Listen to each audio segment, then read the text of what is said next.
So my darling sister invited me over to her house last night for a delicious spinach and chive linguine scampi with Langostino tails. It was very delicious. Come on, let me show you how she prepared it.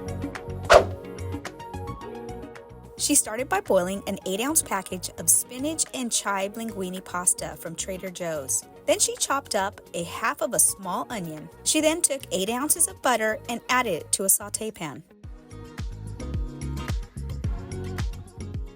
At this point, the linguine was al dente and ready to be drained. She then added the cooked pasta to a pot and went back to work on the scampi sauce. She added the chopped onion to the butter, then added 5 cloves of minced garlic. She let that saute a bit on a medium to low heat. Next, she juiced a whole lemon and added it to the sauce. Then, for the wine, she added half a cup of a lovely Sauvignon Blanc. She let the sauce saute for a bit, and without further ado, she added the delicious Langostino tails. After that, it was salt and pepper to taste and a little bit of parsley. Spinach and chive linguine scampi with Langostino tails.